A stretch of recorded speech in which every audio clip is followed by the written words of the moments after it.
Right, Angus, you know what to do. Clap us in. Welcome to the Whisky Stories podcast. And they came back and said, good news, you're going to Hong Kong. Oh, well. Shit. There you go, yeah. And I kind of thought, well, I think the location for Old Pulteney is so significant, more so than I would wager almost every other distillery in Scotland. But in the past, Old Pulteney has been referred to as the Manzanilla of the North, which I think is really sweet and generous. Yeah, because Manzanilla is not known as the Wick of the South.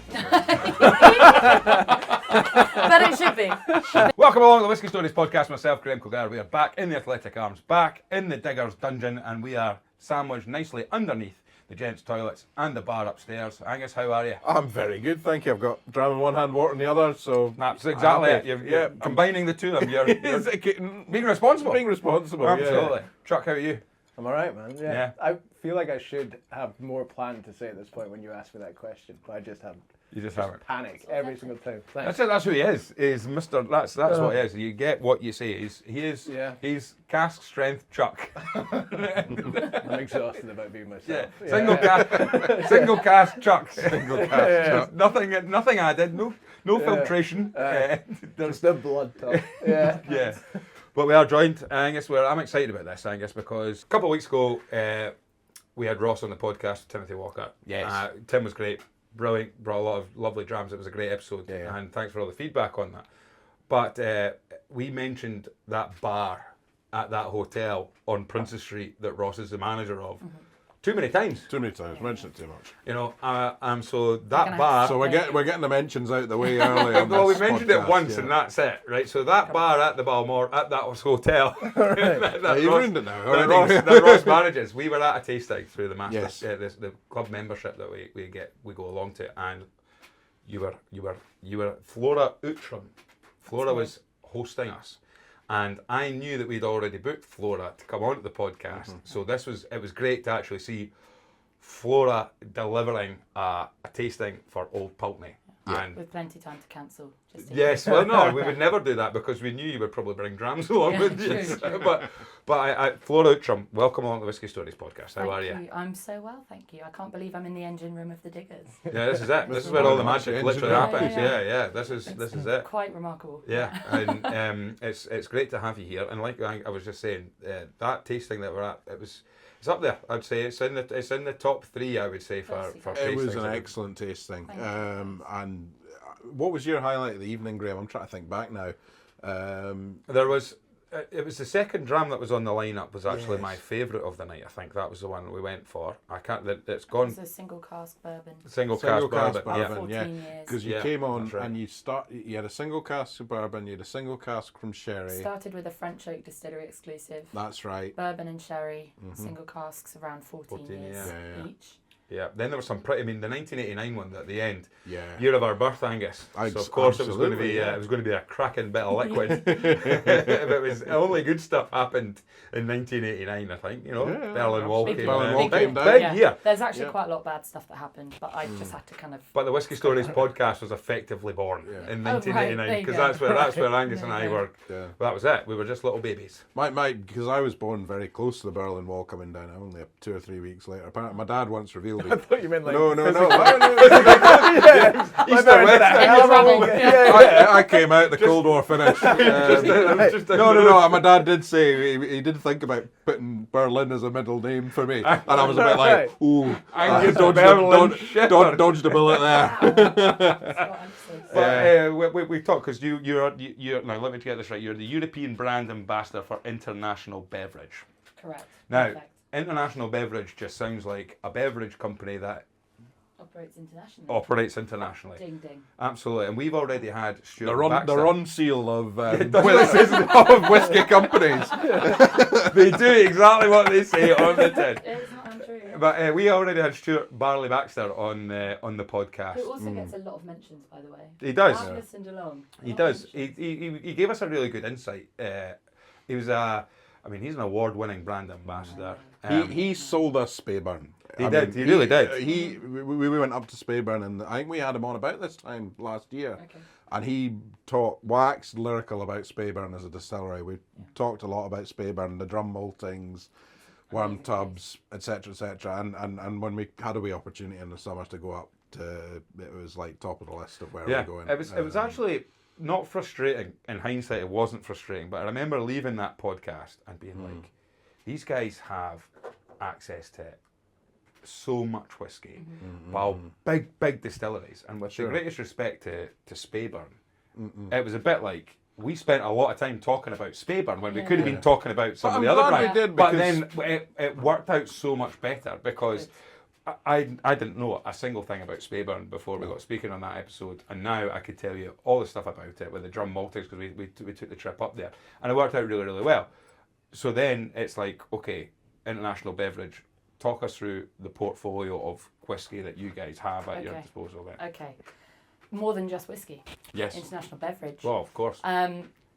So the international kind of spirits arm of the company, we are actually owned by a larger parent company based in Thailand, but the International Beverage portfolio contains 5 distilleries in Scotland. So the aforementioned Speyburn, we've got Old Pulteney that you can see in front of you, Knockdhu, Balblair and Balmenoch. We also make Carun gin at Balmenoch, which many people in Scotland will know, not necessarily in other countries, but it's a very popular gin here. Good with apple.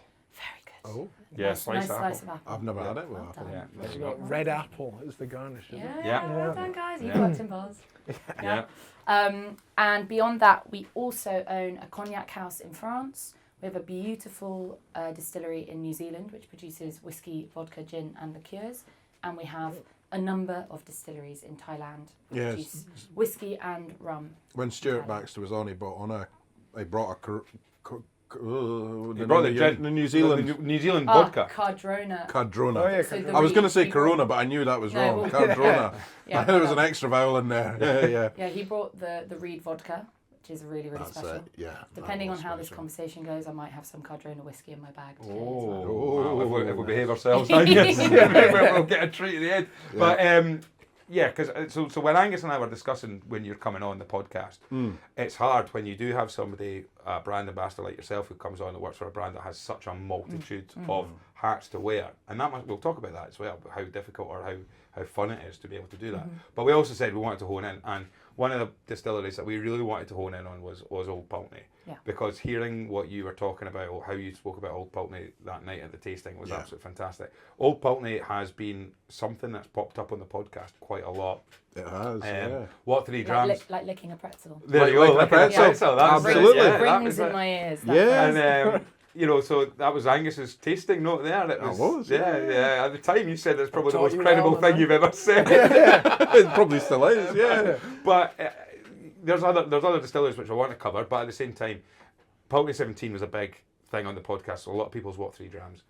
And then we had we were part of the Pulteney 17 bonanza with Glenmore Spirits Rare Find, with Greg Urquhart picking the winner of the Whiskey Fringe Dram of the Fringe, and then of course us being able to bottle a Pulteney 17. So for us, Old Pulteney really does ring as a.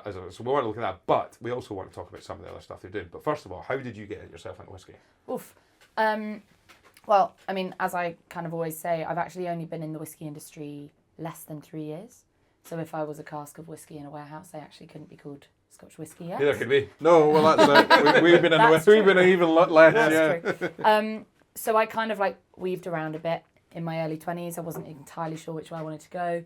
COVID came along and kind of put a pause on a lot of things. I did a bit of further study after my undergrad, and I found myself doing a heritage degree, heritage studies, which kind of I tell people that and they're like, sorry, what does that mean? Where did you think that was going to get you? Well, it got me to whiskey, because heritage is basically like the study of why we have the past in the present. Ah, okay. So it's not like history. It's like, why have we kept this? Why have we preserved this? And what is the story we tell about it? That's interesting. And around that time, my parents, who until that point were living in the south of England, hence The accent.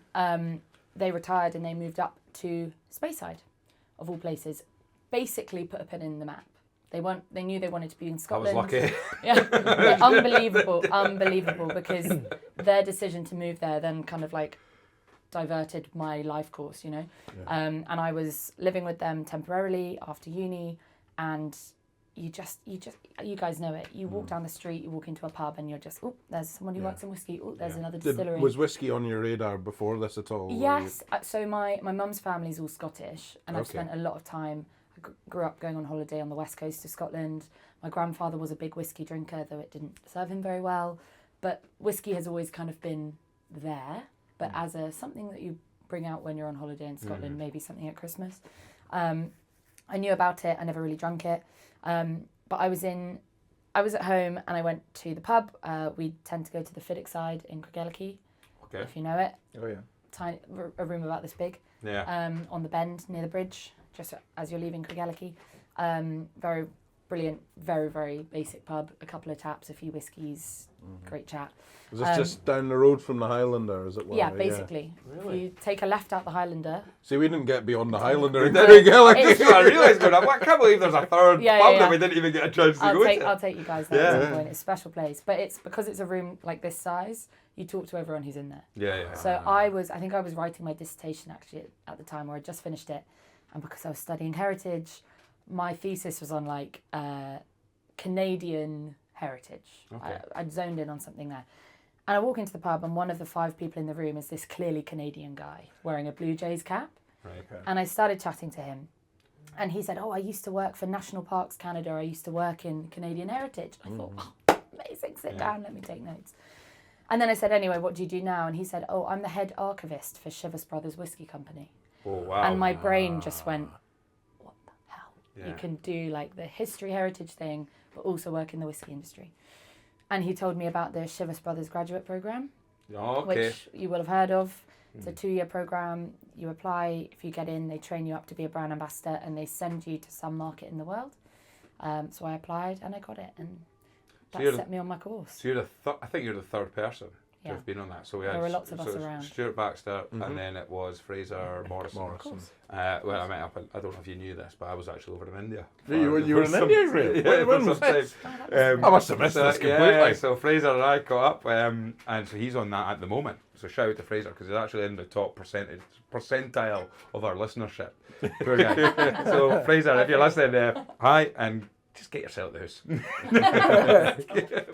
but so that is, I mean, the heritage probably is the thing that brought us into, well, me in particular, into whiskey. Well, not me, because I did history at university, Yeah. so I'm not interested in the present today. I'm interested in the past. That's all I'm just ancient. interested in the past. That's It's all all ancient ancient history to history, me. nah, Yeah, exactly. but the thing is, for me, it was heritage. It was there was a family connection. I won't bore people who listen to this podcast for enough to hear that, but there is something really nice about that, and actually something that we've spoken a lot of people on the podcast. They've talked about that they didn't get into whiskey until maybe they started travelling around the world. Yeah. And they realise that when they go anywhere in the world as a Scots person, a Scotsman, a Scotswoman, whatever, and someone says, "You're from Scotland," they say, "Yeah," and one of the first questions they'll ask them is like, "Whiskey." Do you like whiskey? Yeah. And a lot of people have said it's actually really embarrassing when you go all the way to, and you have an Australian, an American, a Canadian, someone from Hong Kong or whatever, asking you about Scotch. Yeah, or who knows more about Scotch And than you go, do. I don't even like the stuff. Yeah. And We you don't know, drink much of that, yeah. yeah, and it's that then people start realising, or maybe from yourself, Chuck, working in the bar industry, the bar trade, on having people coming in and wanting to talk to you about whiskey and realise, you did it out of spite, really. Yeah, but no, but it was really flattering to have people come all over from the world just to be like, what do you recommend? It's a pretty class situation to be in. Yeah. But yeah, mainly out of rage I got into whiskey. So Yeah. To screw over a boss. Yeah. Yeah. Yeah. There's different ways to get in it, and you found your way. I know, found my niche. So that, I mean, I'll actually say the heritage side of it, for me, actually finding Old Pulteney, because Old Pulteney had been a dram that you'd see all the time. And I'd never actually tried it. It was a dram I used to be able to get it on a deal in the co-op for a very, very reasonable price, Old Pulteney 12. So it was actually very much for me, a bit of a gateway dram, because I had a bottle in the house very early on that I was dipping into early COVID times. So it was the same for me as well. It was probably one of the first 70 sales I bought was a Pulteney 12. Yeah, and I mean, I know we'll get into it a wee bit later, but when we talk about the kind of Cody Reynolds circle of whiskey, and he mentioned, and I actually had a third arm to this circle. He mentioned when you get into whiskey, you're looking for peated, you're looking for sherry, and you can differentiate that. There was something about Old Pulteney that was different from the other two, and it was it was good old sodium chloride. Yeah. Not quite. Well, There was a bit of a maritime salinity, and it was like, Yeah. I can taste this. This tastes different from other whiskies I've tried, therefore I like this. Well, I came to it a lot later than you two then, because basically... Oh, I was early days. I remember it sat there on the shelves and I always bypassed it. And I don't know why. Probably because I didn't know enough about it. And I don't know what it was about, what have you. And as I've said before, for me, the stories always attracted me to the whiskey first. So it was always a case of, like, then I realised on my flavour wheel or whatever, it was sherried stuff. So again, I just looked at Old Pulteney and just thought, it's not for me. Until doing a lot of research, I realised that actually it popped up as a distillery that my grandfather's maltings used to actually supply malt to. So suddenly I was like, right, I'm going to go to the co-op and buy, or went to one of the shops and bought the 12-year-old. Had it, and I was a bit like, that's different. It, at the time was like, okay, it's not bad different, but it's also, I need to be in the right mood for a Pulteney, Old Pulteney 12. Yeah. I think it's, it's one of those great drams that, because it stands out, if you're in the saturated whiskey market that we're in, or a pub that's got so many bottles in the back bar, or you're in the supermarket, if you know that the flavour's good, you know that it stands out, it's quite an easy thing to connect to. But also the bottle, I know that we've got there are countless I've mentioned this. I really love Old Pulteney and Glenmurray bottles, and I've mentioned it on the pod because they've got that shape of a still. Still shape. I just like that. But interestingly, or not interestingly, but a fact for you, before I was in whiskey, I recognised Old Pulteney, but before I was in whiskey, I didn't see that and think, oh, what a lovely bottle.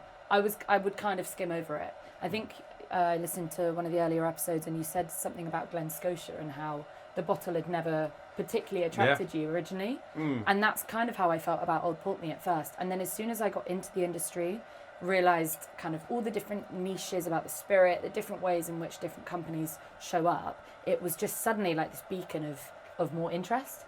And then until you hear people suddenly you hear Mark Thompson talking about it and really talking, and you go, oh wow. Yeah. But I would say, I went up to a couple of weeks ago at your tasting. I hadn't tried a very large variety of age statement and types of pulp. And I would actually say the same. I hadn't tried a lot. I'd tried the 12 plenty of times, but actually beyond that, I hadn't. I mean, I'd tried the 17 once before and a couple of other things, but not gone. Yeah, all the way through. All the way through. Well, what are we dramming just now? What are we? Because So I picked up a single cask Glen Grant upstairs, and it's surprisingly not at all like I was expecting it to be. I think it's a wee bit peated actually, which I know, which is a wee bit smoky, which is not. I'm used to, I've only really I haven't had too much Glen Grant, but I'm used to the 10-year-old, so I was expecting it to be something similar to that, but maybe dialed up in a kind of single cask fashion because it is an American oak single cask. But yeah, there's definitely a bit of peat in there, and it's very nice. I really like it. Nice. What about yourself, Charles? I got the Art American Sherry Cask, which I'm enjoying very much. They just had an Ardnamurchan tasting here last week. The shelf looked good. So the shelf, all the Ardnamurchan's been brought to the front because I've got an Ardnamurchan peated Sauternes. Which is classy cracking. It's 50% ABV, so it's a bit punchier than I kind of like to start on a lower ABV, but it's cracking. It's really nice. I took a bottle of that to my friends when we were doing Burns night, and I left it with them, and I was like, that's just been a really, really nice guy, actually, and I've regretted so much. I think I got home and I was like, fuck, I could have actually gone through that bottle quite nicely. Ardnamurchan's a crack. I mean, we've got some big Ardnamurchan stuff coming. Keep your eyes peeled for Ardnamurchan stuff. But and Flo, what have you've got a wee dram out of this very special, staying on brand, your own Old Pulteney Rare Fine bottle in here. That's it. What is this? So okay, amazing, because that's 54.8%. I would say that does not feel as hot as it is, as you would expect. Yeah. And I don't know whether that's my own problem, being so accustomed to drinking whiskey, but no, I think that's a really good. It's a drinkable dram. At that beautiful colour as well. At that ABV, but but you've brought other stuff because you want to talk a little bit about what I'm interested to hear actually about Thai whiskey, because we've just spent there's still some remnants of cartons of whiskey. But I should That's say, been open for like a month. yeah, probably still be fine. But It's not great. you know, international whiskey is something that we've really opened up to a lot more in the Yeah, podcast, and absolutely. trying from different countries. We've hit the big ones that already. You know, we've had the Japanese whiskies, we've had Australian whiskies, we've had Indian whiskies. I don't know where else. If we've had English whiskey. Yeah, we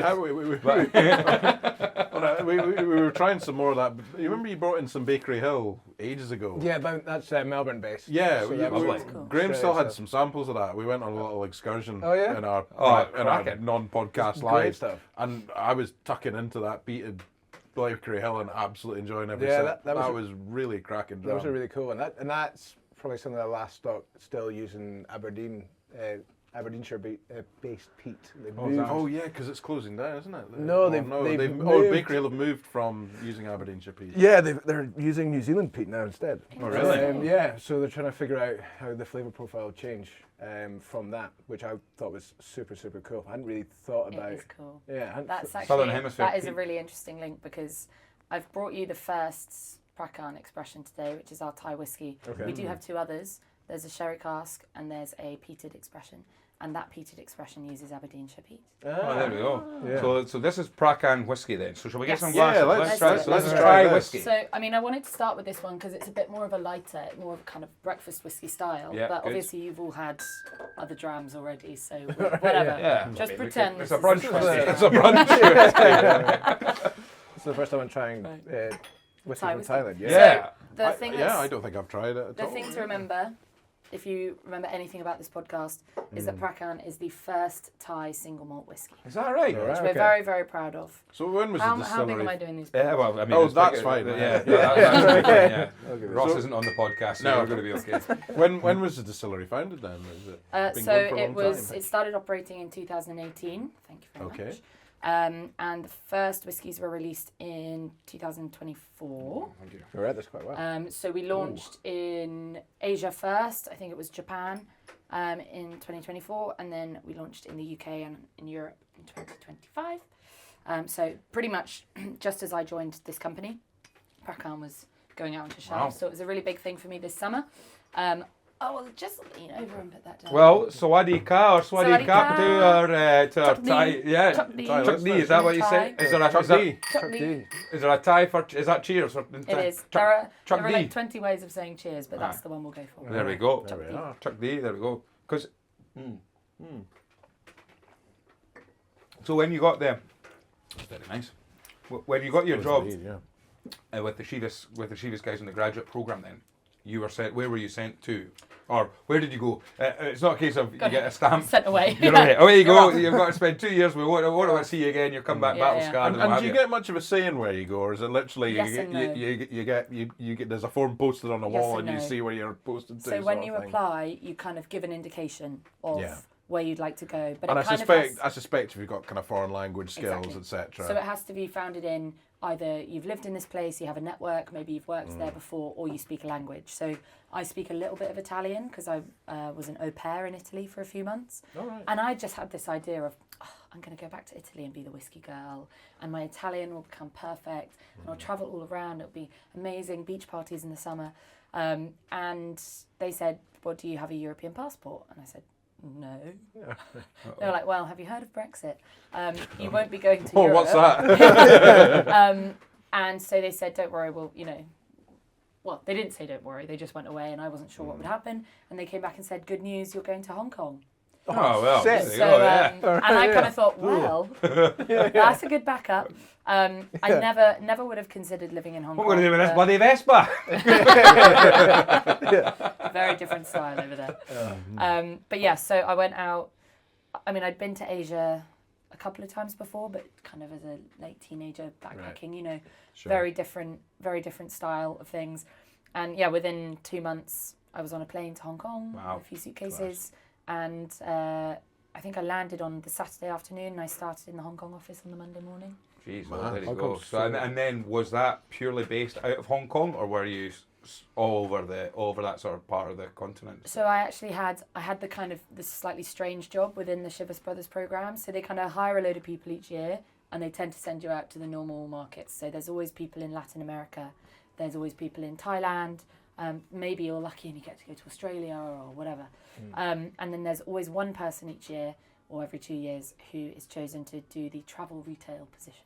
Okay. And that's what I got. So rather than cocktail bars and on trade and living in the city, you are airports.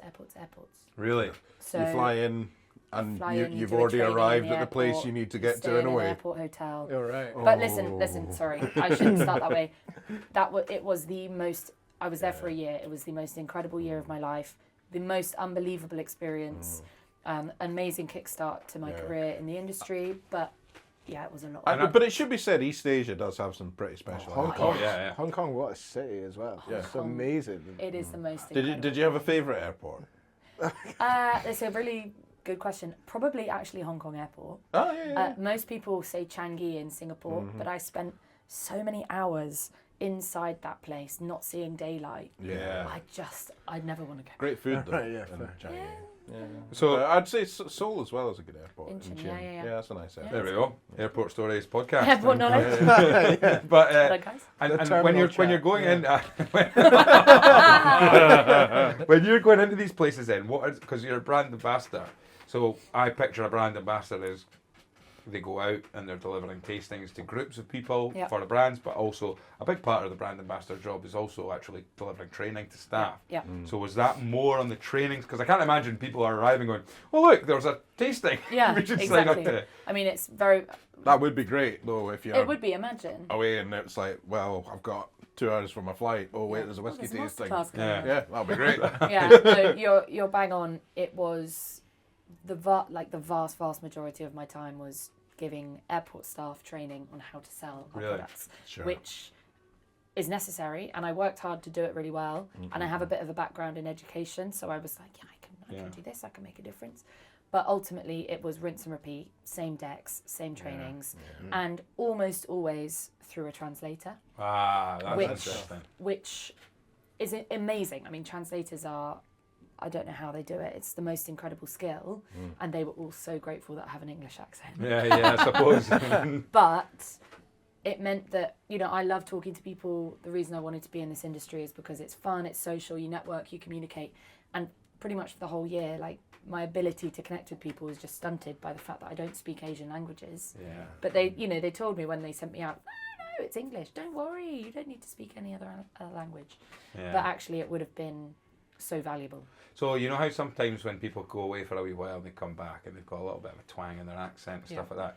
Did you come back with just loads of pauses in your sentences? So you would start speaking because you were just so used to it. No, Like, when you would be speaking to Translator. somebody, You you would then yeah, wave at It's, I would say, I mean, no, but I kind of took that lesson into whatever I do now. Yeah. So it's always valuable to slow down your speech when you're presenting or when you're teaching someone something, and to make sure you can't just speak and stop. You have to think ahead and think, what is this sentence going to contain?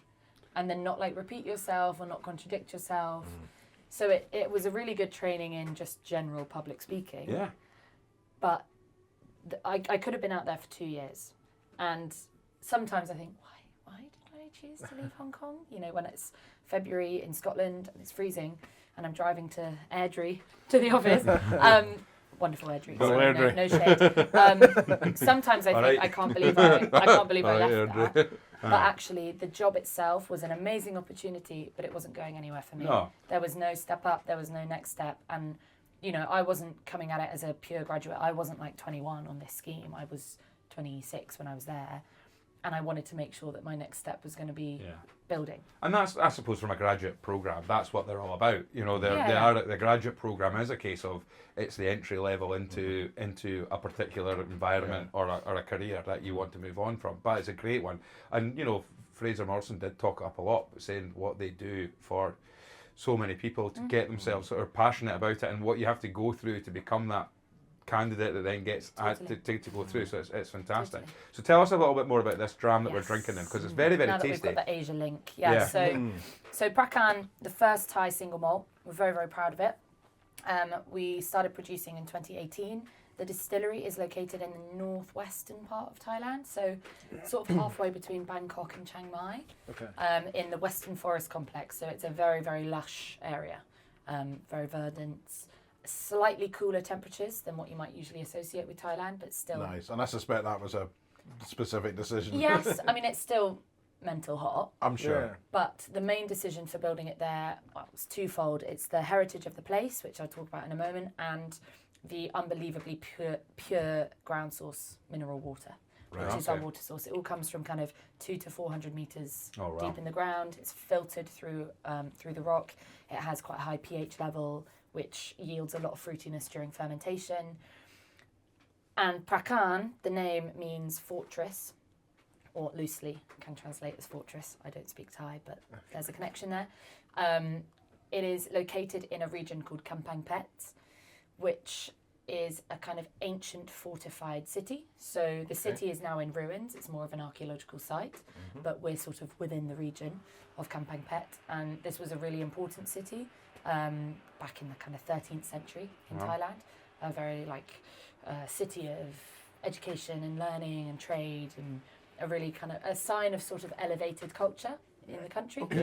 And we like to draw that link because Prakan is very much an elevated whiskey in Thailand. As you'll definitely know, Chuck, having spent time in Thailand. I don't know if either of you have been. I've been. I've been to Yeah, Thailand okay. briefly. So Yeah. Thailand is the most beautiful country, incredible food, incredible drink, so much fun.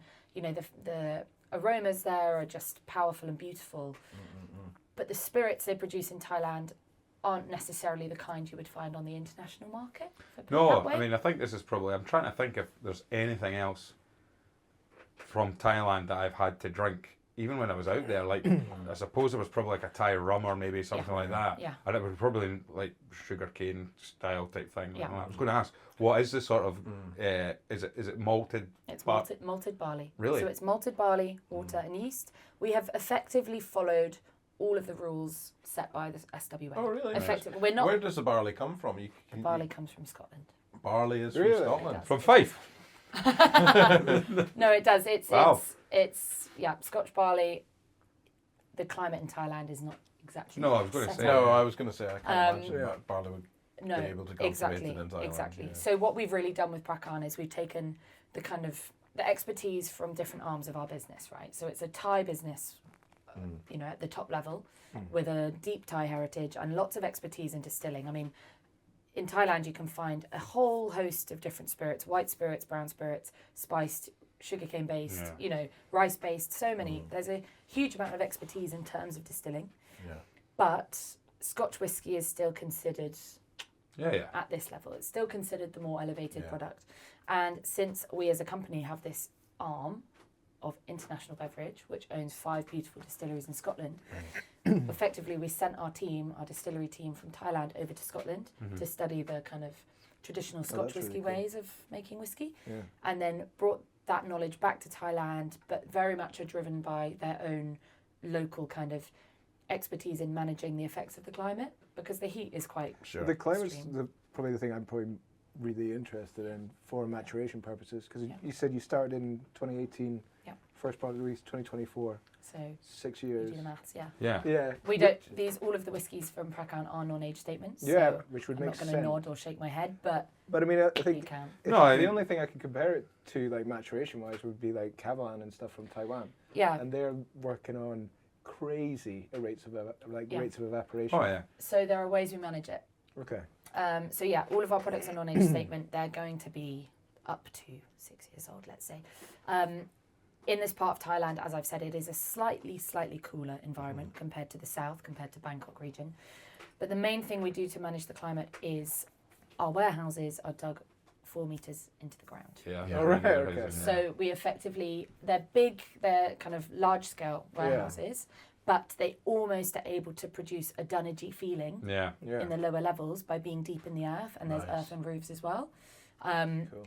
So what we're able to do is we're able to produce a whiskey which has all of the kind of like cooling points of quite an elevated whiskey from traditional markets, but with, I think you'll find in this whiskey there's a lot of tropical fruit, and there's Yeah. quite a soft like citrus lemon top note. Yeah, very much so. There's a real freshness and vibrancy to it, which we wanted to curate to evoke that feeling of kind of Thai aromas and Thai ingredients. And actually, it doesn't have any of the harshness that you might associate with preconceived notions It's about funny that, tropically aged spirits. It does not feel Lovely. that way It's at all. soft and gentle and easy going. Yeah. It's really drinkable. Very, very unharsh. And what's the I would never describe ABV? it. 43. 43%. 43. Yeah, I mean, honestly, really nice dram. It is. Yeah. It's I mean, as I say, Different. it's a really great way to start. And is this available? Sorry, is this available on all international markets? Like, so Not all markets, but it's available here. It's available in right. So someone France and listening Germany. could. So what, Yeah, how yeah. much that? What's a dram? What was a So bottle of that this sitting one, at? I believe, is around the 58, 59 pound mark.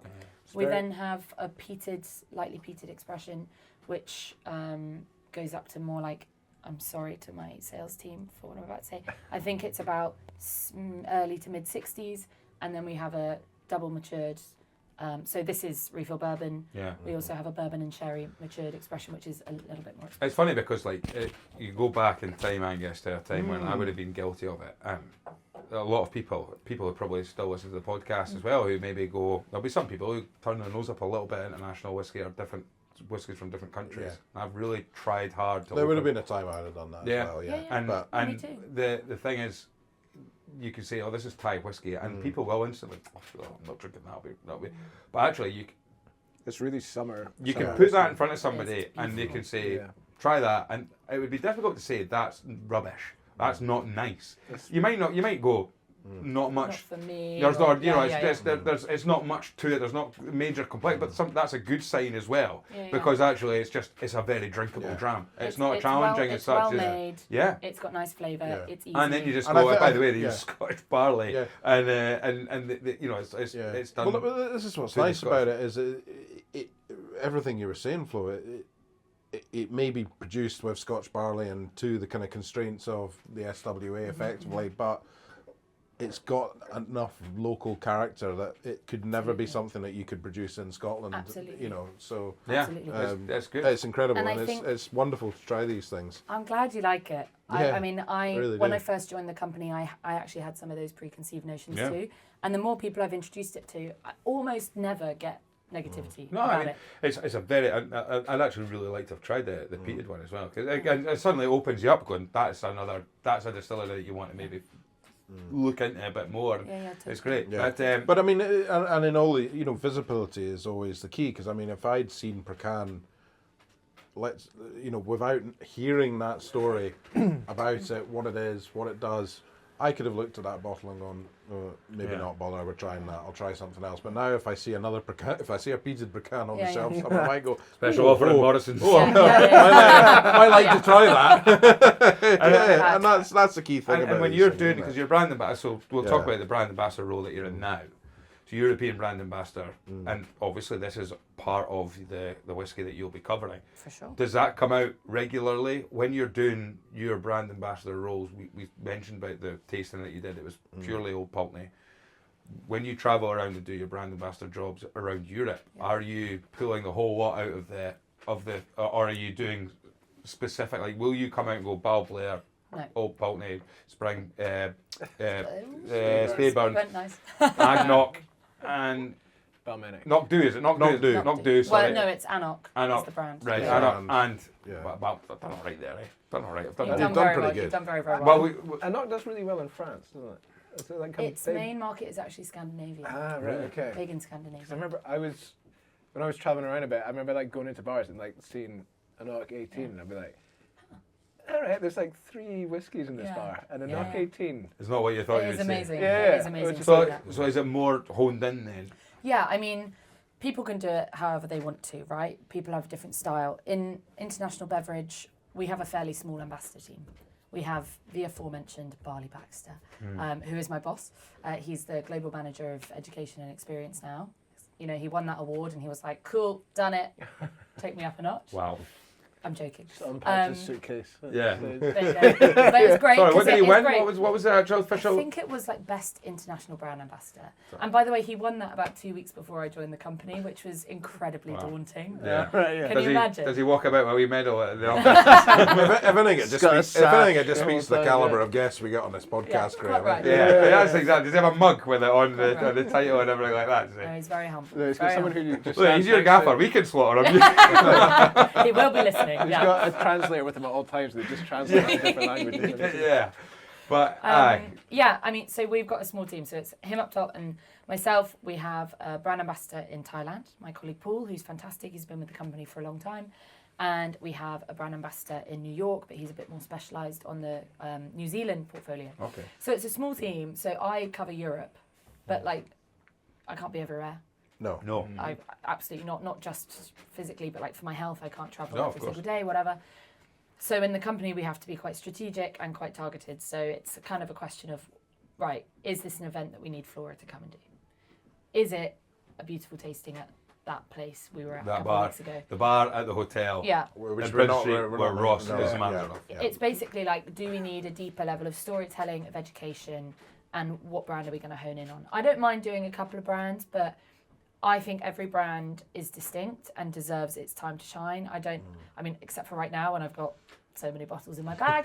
But you guys are a special case. That's it. I prefer to kind of focus in on one because it's about experience. Yeah. As you say, like education comes through experience, and from that you get better understanding, greater appreciation. So I don't like to dilute it too much.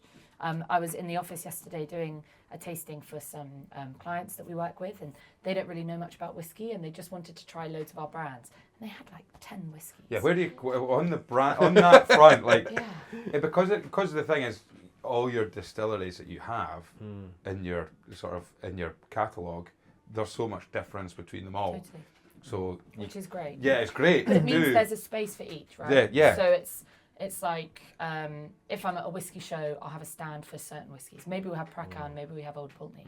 If I'm doing a specialist tasting at a special bar or a special shop, it might be Bar Blair, right? If we're doing something a bit more on trade, then I'm probably bringing out Karun Gin. Yeah.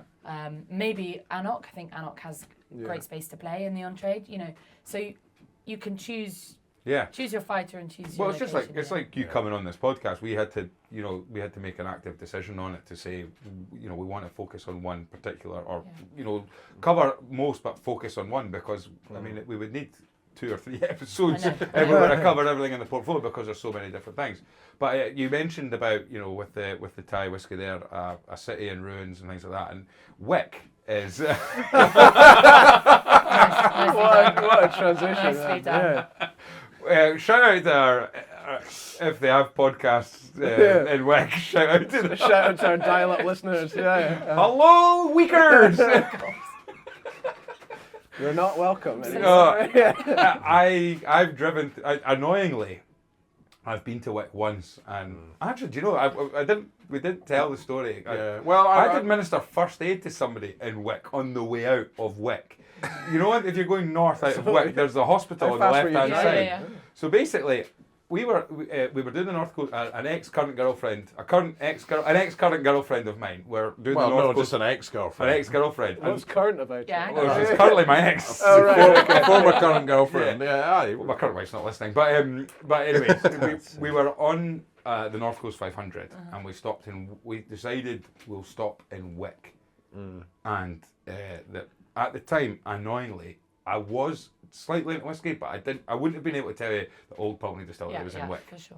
And at the time, I didn't realise that Old Pulteney distillery was there. Otherwise, it would have been something to actually do. But basically, we stopped over, we stayed the night, we woke up, we went to the co-op, and we kind of started passing through. I think maybe we stayed outside of it. Anyway, I remember it because there was a game of football on that. It was an early kick-off. It was a Sunday. And we were driving out of Wick, and it was maybe about 3 or 4 o'clock in the afternoon at this point. Sure. And I just looked, and as I was driving on my right-hand side, this older gentleman who had his hands in his pockets was like, the top half of his body was going faster than the bottom half of his body. And it just like in slow motion, just face planted. Oh no. Jeez, oh. So I just stopped, went across the road, and went to help him. And the first thing he said was, "I've had a dram, son." Let me tell you this, listeners, he was not drinking responsibly. No. And he wouldn't have been drinking at Old Pulteney because No, he wouldn't have been at all. He'd been at the pub Bar watching. there, He'd been at the pub watching the football. And I says, "All right, okay." And his face was in a bit of a mess. So basically, we were trying to work out what to do. Then a police car actually stopped, and they were like, "Right, okay, what are we going to do?" And then someone had ran across to the hospital, and we were like, instead of trying to get an ambulance to this guy, it made no sense. So we just had to get him into a wheelchair and wheeled him 100 yards up the road into the hospital. But that was my experience of Wick. Wow. That was the first time and the last time I've ever been That there. deserves a rerun, I think. But now knowing about Old Pulteney and the distillery and hearing the stories about it, so you'll tell a lot more nicer stories. That's great. Thanks for setting me up. But it's an interesting place, Wick. The history of the area as well, but at the same time, the distillery being there must be such a big part of the whole town. It is. I think the location for Old Pulteney is so significant, more so than I would wager almost every other distillery in Scotland. All single malt whiskey, as we know, is 3 ingredients, 3 years maturation, the same process.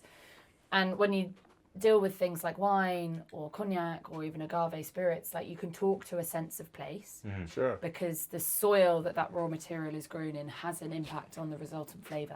And we don't really talk about that in whiskey because barley's just barley, right? Yeah.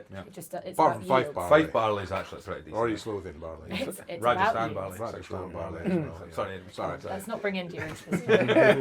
Not again. Not again. Once per episode, all right?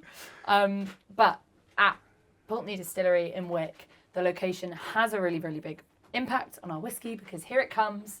The whiskey has an unmistakably salty character. Yes, now, when I first go back to that time I drank that Old Pulteney, the first time I had the Old Pulteney, and I said to Angus, and I'm like, oh my God, and I messaged Angus, have you ever had an Old Pulteney? And he's like, yes. Yes, it's like licking a pretzel. Yeah, but you used the phrase briny. Briny. Yeah, it's a good Did one. I? Oh, Yeah, that's I a remember good one. that. And actually, it's funny because briny I find briny as a description of whiskey similar to farmyardy. Yeah. Right? Well, you see, Not no, flavour-wise, 'cause but briny and yeah. farmyard, people can, like your reaction, if someone said farmyardy, Yeah. people could look at that as a negative. I actually, Right. I'm drawn to the farmyardy Okay. style of whiskey. I Well, like mean, that. Yeah. I like It's farms. evocative. Yeah. And yeah, so like if someone could say, I've done it before where I've gone, there's a bit of farmyard in there, and you see people being a bit like, Yeah, okay. farmyard, what do you mean by Okay, that? okay. I'm like, no, I like that. Yeah. But briny as well. I think Yeah, because, I think briny to me, it conjures up the image of, well, it conjures up the kind of the olive jar and the brine and Yeah. that kind of It's thing. quite chic these days. Yeah. yeah. Yeah, exactly. Yeah. So I think you've hit the nail on the head. Good. I like to use briny. It doesn't translate all that well in certain different markets, but briny. Your translators, if you were out in Asia, would have Imagine. a nightmare with that. Yeah. But we talk about our unmistakably salty character. We are unashamed of the fact that Old Pulteney does have a saltiness to it. Yeah. But the thing that we want to be clear about is that there is no salt in the whiskey. There No. is no sodium chloride. It's not been added and it hasn't been absorbed. The story. It's not like Graham with his Dalrye milk where he said they've definitely been grating a bit of chocolate. genuinely, after I'd had a good few drams that day, There's nobody. I was convinced to put There's no flavouring in the whiskey because I was so impressed with it. I was like, that tastes like chocolate. There's no one at the still just on the slide just chucking a bit of salt. bit of in. salt. No, Exactly, no. exactly. The gritters aren't too heavy on the outside. No, is it? well, no. Yeah. No, exactly. It. Oh, Just lost my place. Careful There there. we go. Yeah, so brininess is, I think, a great way to describe it because, from the more storytelling perspective, what we say is that Old Pulteney whiskey is matured in warehouses by the sea. We have no windows on our warehouses, meaning as in there are gaps in the walls so the air can come whistling through. And it lends our whiskey an unmistakably salty character while it's maturing. Yeah. But then you're bound to invite the question. Well, Well, the question is, I mean, we know that not all whiskey is going to be matured exactly at the place it's distilled. It will go off to central locations and other warehouses and so forth. So there must be Old Pulteney in the central belt somewhere maturing. Or So we have we do have big warehouses in Airdrie, which is our kind of headquarters in the centre. All Old Pulteney that is destined for single malt is matured in Wick, right. at least for the majority of its life. so it spends a You large might have to percentage. take some Yeah, casks yeah. away Okay. at some point, but all of the Old Pulteney in your single malt Old Pulteney bottles will have spent time maturing in Wick, In Wick. taking on that coastal Because character. I mean that's where because And- there's and- a lot and of like there's probably not a lot of distilleries that could make No, that claim. but also there's a lot of distilleries that they use the, and we'll go back to the heritage stuff. They use the heritage of where they are, and the old, everyone always makes the joke of the still getting filtered through the heather. Yeah. Yeah. You know where our water comes from, our water sources, and all this kind of stuff. but at the same time, you know, like for example, Talisker. Yeah. How many casks of Talisker are getting stored on Skye versus how many of them get moved to the mainland? But they play on a on a similar. Well, Flo used a great word in the tasting. Was it terroir? Terroir. Which is What's that? that's quite an industry word, Well, it's very- which I don't like saying because like you have to say it in a French accent. It makes it sound like it is one of those. I mean, things, yeah, terroir is like the place in which it imparts maybe your minerality from your soil is more linked to wine than anything yeah, else. exactly. But I think We've adopted it. Yeah, but you can link that to the whiskey industry from the get-go. I mean, the regions effectively were us trying to take on some of the French influence. An idea of that where you belong to influences your flavour, but the regions are all just kind of like traditionally Speyside makes fruity whiskies, right? Yeah. And traditionally Islay makes peaty whiskies, whereas in Wick, our terroir, Yeah, you're technically it's not the earth, because it's the salty air. Yeah, because you're technically Highland, which should technically be like a florally honey, whiskey, which is not really what Old Pulteney is about. Well, it's quite interesting when you were talking about your warehouses and how there's like the windows are effectively open to the sea air. It seems kind of in link with Manzanilla sherry production in Spain. My guy, That I didn't even Manzanilla. ask you to say this. It's one of these words that you have to say with a Spanish accent. Manzanilla, mate. Manzanilla. No, you've absolutely nailed it. Yeah. You've nailed it. All right, chap. Maybe Manzanilla or also maybe Fino sherry. No. No. No. No. Fino He is isn't the by the sea. No, exactly. Oh, Manzanilla but it's the same. Fino No, is. I remembered this You've but got got it. it all wrong. So- So Manzanilla and Fino are kind of the same thing, but they're one is exactly the same one is process. Manzanilla coastal, Fino not coastal. Exactly. Yeah. That's exactly it. So, Got my hole there. God, you nailed it. So yeah, so the coastal element gives us that kind of salinity or minerality. Yeah. Ross is drinking every time I say salinity or minerality. He's just But drinking it in away. fact, in the past we don't use it anymore, but in the past Old Pulteney has been referred to as the Manzanilla of the North, which I think is really I didn't sweet. know that. Okay, cool. Sweet and generous. Yeah, because I mean Manzanilla is not known as the Wick of the South. Is it? But it should be. Maybe one day. If we ever go there on the Whiskey Stories podcast, we'll campaign for it. Twin Town win. Wick of the South. But It should be. Yeah, because to be fair, if there was a signpost in Manzanilla to Wick and the same, that would be really, really sweet. yeah, that'd be quite cool. Yeah, that actually, would yeah. be cute. Because I did see, when I went to Cognac, they had a signpost which told you how many miles it was to Dalkeith. In Scotland, yeah, and I saw that and I was like, why? Why is that a thing? Why would you Really? Yeah, In 100%. Cognac. Outside, it's Cavassier. It'll be Is it a twin it'll town be something with- that they own, yeah. surely. They don't own Dalkeith. they That's don't the way. they don't own Dalkeith. God, I wonder how many people that's helped.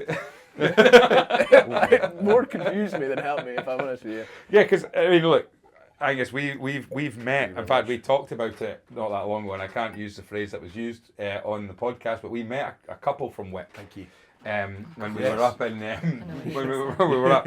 We were very careful with your language now, Graham. Yeah, well, I'm not going to say No. what that person said on the podcast. No, but, no. Yeah, to his wife. No. It wasn't innocent, but it was. It wasn't innocent. No, but at the same time, it's not like we witnessed something terrible happening. But it's just It's just unbroadcastable. correct. right. But they were Yes. nice people. They They were were very lovely nice people, people from great Wick, people. and actually they held it very close to them. That it was a puff of the chest. Old Pulteney. I'm from Wick. I'm That's from Wick. Wick. We were in a whiskey. We were in the Highland, Yeah. and then they were very quick to say, "We're in a whiskey bar. You guys like your whiskey. Well, we're from Wick, and we have Yeah. Old Pulteney. Yeah. It's ours." Yeah. Because actually, when you And they were look, very proud of it. yeah, they were. And when rightly you so. look up the, I mentioned this when we were speaking to you about it. Is it's hard to actually find the closest distillery. There's a lot of places that you see now, whiskey regions in particular, Speyside being one of them, and even Fife now, and Campbelltown, you're always quite close to other distilleries. Yeah, whereas yeah. you guys are right out there on your own. Well, for a long They time, were right out there. on their Exactly. own. Yeah. For a long time, we were the most northerly distillery on the UK mainland. Wow. Of course, once you go up to Orkney, things change. But now there is 8 stores at John O'Groats. There's Dunnet Bay, which primarily make gin, but they're soon going to be making whiskey, which Right. is kind of slightly to the left. And Wolfburn is And up there as well. North Point as well, I think, is there's a distillery called North Point, which is Aye. near Thursday. But how close? I think, mean, as well. when I we're may talking be wrong. geographically, how close are we talking? But like there's- 8 Doors, for example. That's about 25 kilometres away. Right. So it's not like It's not like It's- Speyburn yeah. no. being next to Glengrant. Grant, yeah, Yeah. because that's But it's pretty close. and does that make it? But there aren't many up there. No, Do you know what I does mean? that And make they're it? not big. Does that make it difficult? Because we speak to brand ambassadors, and brand ambassadors often talk. Sorry, first of all, Sorry. what are we drinking? What's this? Hand towards the whiskey. What are we I drinking just here? thought I'd take charge there. Sorry. What is this? This is Old Pulteney 15. Since we've been talking about salinity, minerality, Yeah. you mentioned Old Pulteney 12, which many people will have tried. It's that very accessible price point, a very kind of salty character. The 15-year-old, I think, is probably the best example of balance in an Old Pulteney whiskey. 15 years, about 12 of those years are in refill bourbon, and then 3 years in first fill Oloroso sherry. Nice. And here you've just got the perfect balance of spirit style, which for us is fruity but quite robust. But then also that beautiful influence from the cask, and that salinity works. It's not like a salty flavour here, it's more like a kind of seasoning lift. Yeah. It lifts all the other flavours. And this is Yeah, fairly it's like the- accessible it's for, like- for purchasing. This you can, Yeah, I think this is around the £80 mark. yeah. It's like the salt and the salted caramel. It's not Yeah, at the exactly. front. It's just sort of Exactly. there and It's lifting doing the everything, background yeah. work. It's instead of like nuts, it's kind of roasted salted nice. nuts, a little bit of salted chocolate. That's really nice. It's That's beautiful. excellent. So anyway, as Sorry. we were saying, as we speak to brand ambassadors and they talk about the value and the importance of the brand home. How is it a challenge to have Old Pulteney being your brand home where it is and getting people up there? Is it something that you do a lot of? You're travelling around Europe, but what we also know is that brand ambassador teams, like Mark Thompson, for example, used to talk about. He said we used, throughout the whole of the UK and wider, use the Glenfiddich brand home to get people to it, because it isn't until you can. How many times have I said it on the podcast? I guess I'm the most impressionable person in the room usually. You're very impressionable, So usually, and I said it to Fraser Morrison, in fact, usually the last distillery I've visited is my favourite distillery, Yeah, because fair I'm like, oh, I absolutely love Fair that place, enough. and they're the best. And but so when you do get an opportunity, so do you get people up to the distillery a lot? Is it somewhere people can go? I am honestly gobsmacked every single time I'm in France or Germany or the Netherlands. I always ask at the beginning of a tasting, has anyone been to Wick? And there's always one or two people. Really? It's absolutely remarkable, and it begs the question, why? Yeah. But Red they've Cross. been, but it's the North Coast 500 Yes. has done That must have done Right. wonders. it Yeah, does yeah. wonders for us in the sense that you're up there, there's not much going on, you pull into Wick, oh, there's a distillery, let's go see. But equally, there is an absolute, army of Old Pulteney fans out there across the world who really love it as, an old school malt, something that never misses, something with such a distinct character. So people will travel to come and see us. The difficulty is that we were built in 1826, right in the middle of what was then called Pulteney Town, which is now just a southern part of Wick. But it was built, in the middle of effectively a residential area. And so we can't expand the distillery. There is we're not in the middle of the countryside. There's You're zero hemmed space. in with. So we cannot change much. Yeah. And when when we stopped doing malting on site all those decades ago, we suddenly had more space that we could turn into a visitor centre. So we do have a lovely shop and a tasting room and some space to welcome people, but it's a little bit rough around the edges. Yeah. And actually, you'll be pleased to know that in the next couple of months, Pulteney is undergoing a little bit of a facelift. Oh. And by the summer, you will be able to visit and sit and enjoy some drams in a little bar, Very nice. which I think will really change the fate of. So how, let's talk through it, right? You're better at your geography than I am, I guess. Good. Although it's Thanks, the Graham. It's the only we sat beside each other in geography at school. I got a C, he got a D. Yeah. Oh, actually, I think I got a B. Yeah, well, maybe. I did, but remember. I passed it on. I might have actually done better than I remembered. I got it on an appeal. Yeah. But basically, North Coast 500 then.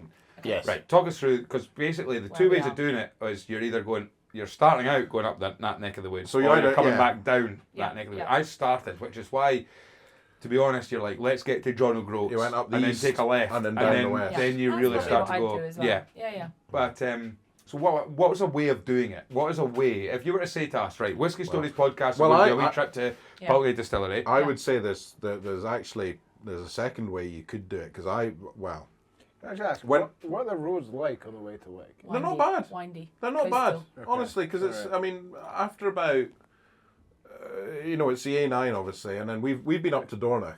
We have. And that is the same road that carries on, and it does get a bit more windy once you get past Annabrora, because you're on the cliffs. The But furthest I've gone is Balblair. but it's still a good A road up there. Yeah, like I say, you don't but really know you're in the but North Coast 500 I- usually until you Yeah, sort of but pass John O'Groats if you're you going to just the see a left. But Ferrari. I've driven. And loads of German camper vans. But I've driven through Wick when I've been on my way to Orkney, Right. because Yeah. you get the We ferry do that as from well. Scrabster up to Stromness. Yeah. And Orkney. So you could, I mean, there's a whiskey trip in there. If you were to go to Wick, you could then carry on to Orkney and Yeah. visit Yeah, all for the sure. distilleries Take your up and scuba gear. Yeah. visit all the other Bring the Caithness wetsuits. distilleries as well. Yeah. And I mean, the way we usually do it when we go up there for work purposes is we'll go all the way up to Pulteney and we'll have the day up there, and then we'll usually come a bit further south and stay Yeah. somewhere like Dornoch. Yeah. Right? Have you ever And flown that's up to Wick? halfway to. No. Right, Not so- yet, You can- it'll happen. You can fly from It'll Glasgow happen. up to Now, Wick. now, here's the trip. Now then. Here's the trip, okay? Okay. Right. Okay. Private jet. No. Well, yes. Wow. Not Private jet. jet. Take the jet out. Plane. Okay. Small aircraft that doesn't have to go above the. Taxi cab. I think Yeah. there's a type of aircraft and a type of license that you don't have to breach the cloud line. So if you fly called under a the boat. crowd, no, Glider. no, I can't. Aye, but no, if there is, it's basically it's like if you've got right. So as well as having some of the best barley in the world, Fife also has an airport. I know. Does it? It's Yes, terrifying. Fife also has an airport, which is a stone's throw away from Inchterny Distillery. And my work. And where you work, Yeah. yeah, there we go. And Now, I've seen planes and ducked. Yeah. flying from, that's because you're racking so high, but that's probably needing a license for the cloud line at the time. That's But fair. flying from Glenrothes to Wick Oh, that's fine. probably wouldn't actually be that difficult. Have you spoken to You'd have to charter a plane, but yeah, you can. Well, I know somebody that's got a plane. Oh. So, like, they keep Okay. All right, mate. Okay. Let's talk. There's Richard. He's got Richard Branson. All right. aye, No. he's got a I few know planes. there's a guy. I know mutually somebody who has an aircraft Okay. who Right. flies hobbyist outside of. He flies his plane from Glenrothes Airport Okay. All right. as a hobbyist. He wants actually to take the mic. He has to. You have to if you own it. Sounds like the end of the Whiskey Stories podcast. He was Everybody Should also knows. mention at this point, Graham has a fear of flying. but yeah. very bad one. But he has. Just a quick one. You have to, if you have a plane license, you have to record a certain amount of emergency landing practices to maintain it. It's like so you're doing your CPD effectively. You're doing your development all the time. Yeah. And the best place that they do is they usually plan it to do it on a golf course. They always tell you find a golf course because you'll have a nice big open fairway that you can probably land on. And the people around you will be raging. Well, he's done it before whilst his pals are playing, so he times it, basically flying around until they're on, let's say, the 5th at Dunnikier Golf Club, and then he'll be like, right, I'm coming in to land, coming in. and basically just lands the plane, and then just quickly taxis and takes off again. That's it. Just avoids the bunkers. Are you suggesting an emergency landing at Wick? No, I'm just suggesting a flight to Wick. we go to Inchterny, a couple of drams, pick truck up from work. Inchterny for a couple of drams. Plane up to Wick. The plane up to Home Wick. for tea and crumpets. Piece of cake. Piece of So cake. you don't want to stay in Wick and experience No, we'll the stay in full Wick. coastal conditions. Yeah, we'll stay in Wick actually. I don't think I want to we'll get, do I that. don't think I want to Spend get a night. back on the plane, to be fair. Yeah, we'll come. who's That, driving? yeah, that it'd be. There we go. There's a way of doing It's something. Like that. it's worth going. I would love to. I It is- genuinely it is do want to. unique. Because I It's- mean, what's a drive to Wick from Edinburgh? You're talking what? 6.5 hours. Yeah, so that's, Ooh, yeah. It's a long old drive to Well, it get there. depends how quickly you go. Yeah, Yeah. but or where how often you stop. Got a, at the slight, yard, you could got a do. slightly heavy right foot, so I can Yeah, probably- please Yeah. drive No, to your distilleries responsibly, Yeah. or fly. And back, yeah. But more importantly, please drive back. But yeah, so the history of the distillery, because you're fast approaching 200 years. It's a 200-year-old distillery. That's the other thing. And has there been periods of mothballs and closings Yeah, and stuff like that yeah. as well? So it's, I mean, we operated continuously until 1930, right. and then we started back up again in 1947. And I Okay. don't think I need to tell you what happened in between those years. No, It's all right, you don't have any Germans in the room. Yeah. Isn't your middle name Berlin? But no, the Nearly distillery, was, yeah. the distillery has been, working hard, producing whiskey since 1826. It even continued operating after Prohibition came into Yes. effect in Wick for 8 years. It only closed down in 1930 because of wider socio-economic pressures. But really amazing. I don't know anything about Prohibition in Wick. Okay, What do you mean, Jack? no one does. Come on. No one does. I know about American Prohibition. I don't So know. Prohibition in America lasted, I think, just under 13 Yeah. years. Prohibition in Wick, 25 years. Holy fuck. yeah. Isn't that mental? Yeah. And it's there were a few places in Scotland that did have Prohibition, but I don't think any distillery was affected the same way that we were. Wow. I love saying that. Well, there used to be a Me and the rule. fam. Back in Nah. 19. What was the rule? Was it not like a Sunday? You weren't allowed to drink locally. Was it Unless like you- Scottish Prohibition? You couldn't drink on Sundays. No, but there was like a Right. rule of you couldn't. Because my dad's explained this to me. This is part of the Temperance Act. It might have, but basically what it was unless you were a traveller to the area, Yeah. you weren't allowed to. You couldn't drink locally. Yeah. Oh. So for Right. example, on a Sunday, my grandfather used to always take the family to a hotel, in Thornton, which is just outside of Kirkcaldy, Yeah. and that was because he could have a drink with it. He could go for a drink on a Sunday. But if he went any further, he couldn't. No, No. If he stayed couldn't. at If he home. stayed in Oh, if he stayed in Kirkcaldy, Kirkcaldy, Yeah. he he couldn't. couldn't. So basically, Oh, what he okay. would do is he'd drive to Thornton, and it was a hotel. So you can go to a hotel and you say, "Well, we've travelled to get here, Yeah. and we're travellers." So Okay, and right. when was this? well, it would have been in like the 60s and 70s, Yeah. maybe. Some Okay. weird bylaw. Okay. Yeah. Yeah, well, it's But all, Prohibition in this. all in the effort Interesting. to, what is it, in the kind of brand notes, it's like people were seeking to protect themselves both physically and morally. Yeah. Because, I mean, you can imagine the scene, like early 20th century, Wick is, for all intents and purposes, a fishing town. Yeah. The It's mackerel capital or herring Herring. capital. herring capital of Europe. Yeah. Wow. Which is insane to Yeah. think about. The herring were really kicking off, and Dippers all there was around. basically everyone in the town was there for the fishing. They were either seasonal workers or they'd moved there from the Highlands, like to set up shop and be a fisherman. There were over 1,000 boats at one point operating in and out of the harbour, and Which is incredible. crews of 1,000 like boats. 6 to 8 men, Yeah. and all of those people would have had wives and families in Yeah. the town. The town was effectively built to house this new fishing community. Unfortunately, these people would go out, these guys would go out on fishing trips, hard in the North Sea. You know, you can imagine it. Any time of the year, that's going to be a hard job. You come back into port, there's nowhere really undercover to go except for, let's go to the pub with the gaffer and he'll pay us. So you get your wage, your weekly or your monthly wage In the pub. cash in the pub, and you Which think, is a great system, isn't what it? should really? we do? Let's have a little drink to celebrate. Yeah. And if you're in a crew of 6 or 8 people, you think, okay, let's just do rounds. Yeah. And then after 8 pints, they're heading home to their very, very unhappy wives who haven't seen them for a few days and who aren't getting the paycheck they were expecting.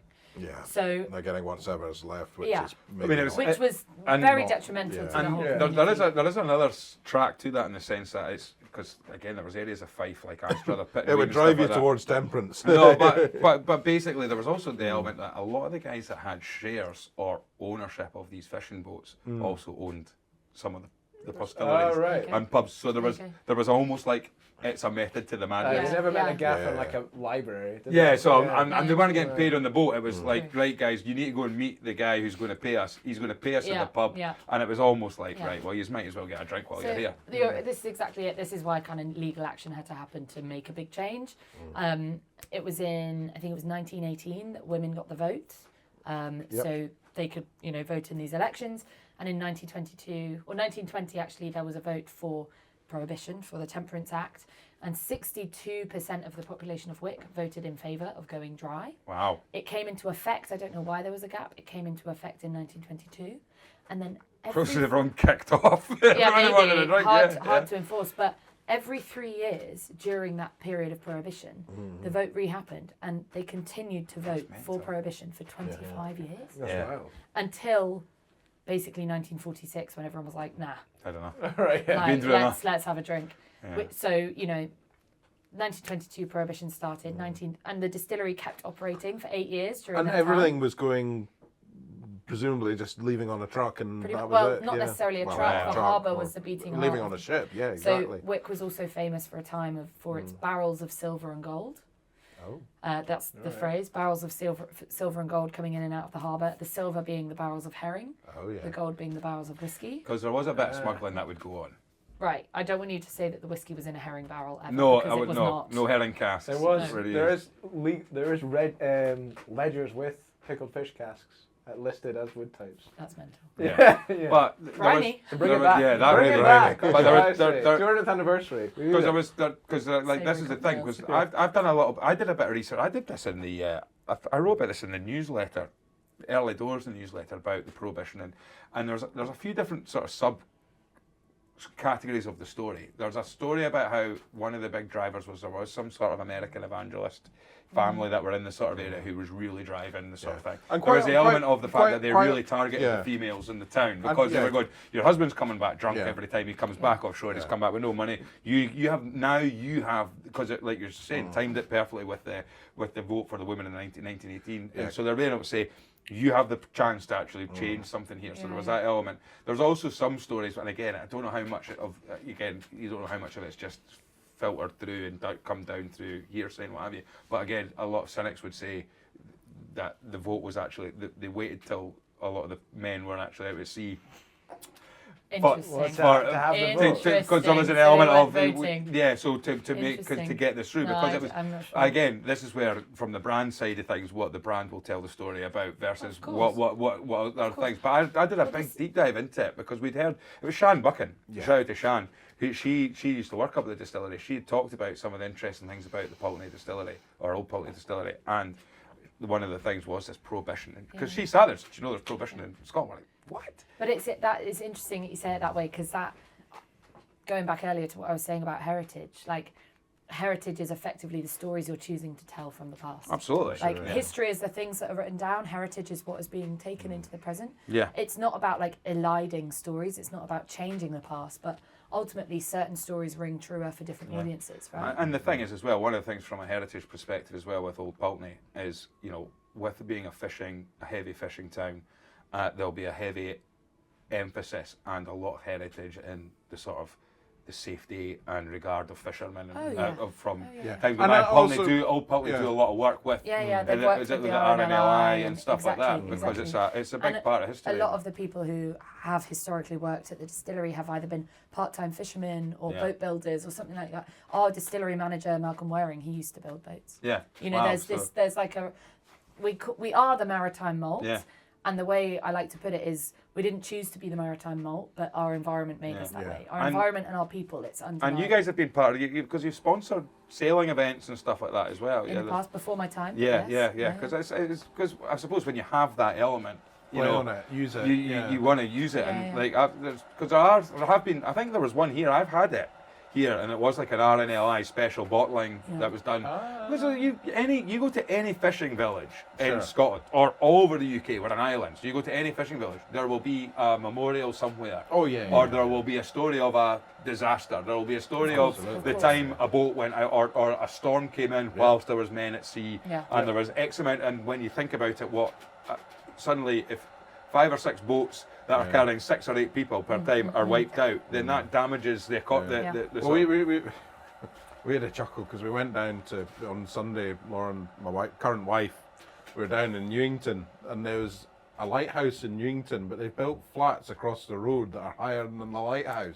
Obviously, and Laura was just like, that lighthouse isn't going to save any ships now, is it? Someone's just in their living room. Yeah, because they're like flats across the road that are now close to the shore that are higher than. I mean, not that the lighthouse is in operation anymore. It's just the kind of but it's still there. But it's like, well, that's not much use now, is it? Yeah, I mean, both of those points that's relevant to Old Pulteney because in the past we've released like non-age statement bottlings. We don't have them anymore, but past releases that were either named after kind of significant vessels from the port of Wick or lighthouses around Scotland.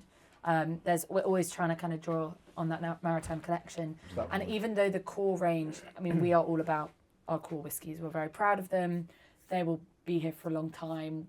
We know we're not just trying to kind of flourish with new releases all the time.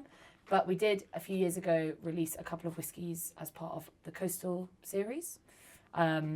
I brought one of them along for you today. Oh wow! One of them is finished in port casks, but I didn't bring that one because I knew that this big man was here. But I brought along the first release from the Coastal series, which is the Old Pulteney Pinot de Charente cask. Ooh. A little bit special. Wow, thank you very much. It's not around really anymore. You'd struggle to find it. Yeah. This is the only bottle I have. It's a non-age statement, But basically the idea is, yes, we're up in Wick, we're, you know, closer to Norway than we are to London, we're 3 degrees further north than Moscow, we're in a part of Scotland that used to be Viking, we're very far away, but actually in some ways we're connected to everywhere by the sea. Yeah. And Pinot de Charente is a fortified sweet French wine from the Charente-Maritime region of France, which is a coastal region. So it kind of speaks to what you were saying about Manzanilla earlier. So this whiskey is matured in ex-bourbon and then kind of further matured in ex-Pinot de Charente. Because the other thing is, with it being a fishing village instead of a port, Sure. Glen Murray, for example, it's funny when you go to Elgin. I didn't realise how close you are to the sea when you're in Elgin. Sure, you're not far. Yeah, and it does have a sort You of... can see it from Elgin. Yeah, well, it does feel It like... feels a little bit coastal. Yeah, it feels coastal, but at the same time, yeah. you're waiting to go around the corner and see a seafront, but you don't really get the seafront because you have to go a little bit further out of town. But when we went to Glen Murray, one of the things they talked a lot about is the fact that, you know, Elgin used to be a very thriving port town. And that helped with Glen Murray when we looked at through the ledger, Angus. You particularly looked through the ledger and saw. Oh, absolutely. I mean, I